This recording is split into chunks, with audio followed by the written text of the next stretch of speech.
It's a calm before the storm.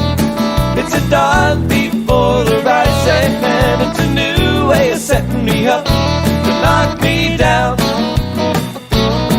It's the eye of a hurricane where the danger all around you. It's a calm before the storm that's coming my way. Hi, I've been asked to figure out a car that's got a problem. We're blowing the fuse for the left front turn signal. This goes through the body computer. Now the other shop has been working with this and they just decided they've got too many other things to work with at this moment and this was tying them down too much. So I wanted to share with you a little trick that can really help you analyze a problem like this quicker. One of the first things I'm doing is I'm substituting a headlight in place of the fuse.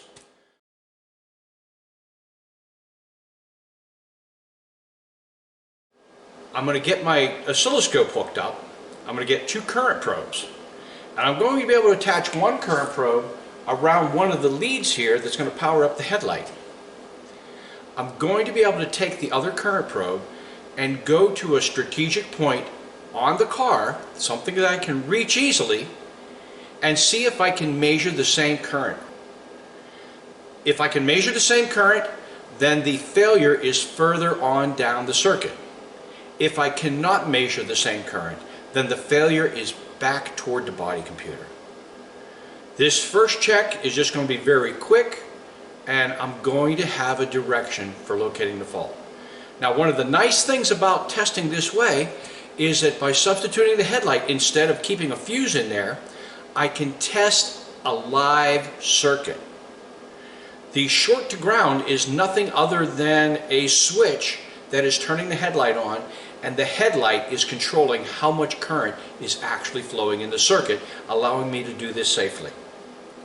So one of the things you'll see, I'm just going to very quickly turn the key on, put the left turn signal on, and let's make sure that the circuit runs. And hopefully you can see that on the video. It's kind of a little bit hard to see, but the headlight is lighting up and it's flashing because the body computer is turning it on and off. Here's the headlight flashing, being controlled by the body computer. I want to show you something. There's our left front turn signal. What does that tell you at this point? So instead of blowing a fuse and now trying to search for a circuit that isn't powered up and looking for where it's shorted to ground, again, I can use the current probe and just simply follow the current on a live circuit. Nice, easy way to go straight at the problem.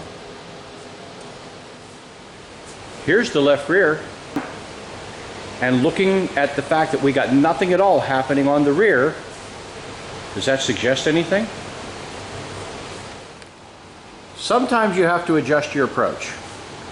As I was getting ready to start figuring out where I wanted to hook up my current probe, I was looking closely at the trailer harness, and trailer harnesses to me are always going to be suspect. Doesn't mean that the failure will be there or not, but I moved this around a little bit, just trying to do a visual, and I happen to notice that my headlight is no longer blinking brightly. I'll show you that in a second. This is what the headlight is doing now. You can barely see it turning on and off.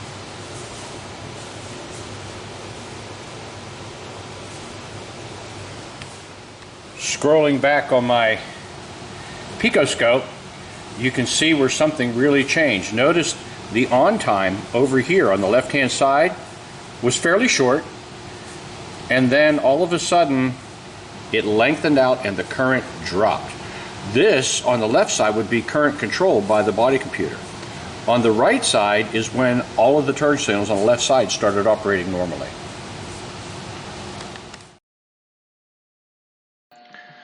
Okay, I'm going to finish this video with 4 stills. The first picture that you can see is obvious problem with the trailer wiring harness, not only at the connector end, but also there was a very poor connection at the main vehicle harness where somebody had installed it.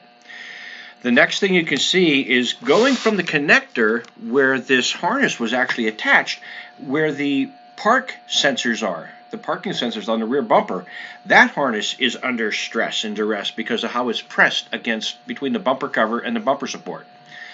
The last two pictures are the actual failure that had the car come in the door, and the wiring harness that's taking power to the left rear turn signal is abraded on the exhaust bracket.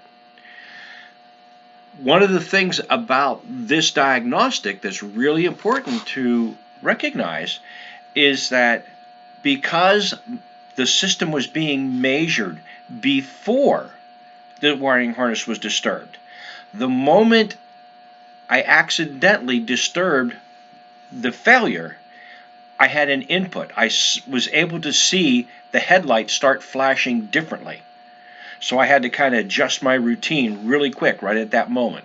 I wasn't expecting that to happen, it just did. Then it was just a matter of looking very carefully where I was at, and then the damage was obvious. I hope this little routine helps. There's a lot of adaptations that can be done to it. I didn't even get to use the second current probe on this one. It wasn't necessary, but I was prepared to in my original game plan. But sometimes you end up having to adjust your plan. Well, that'll be all for this video. See you soon.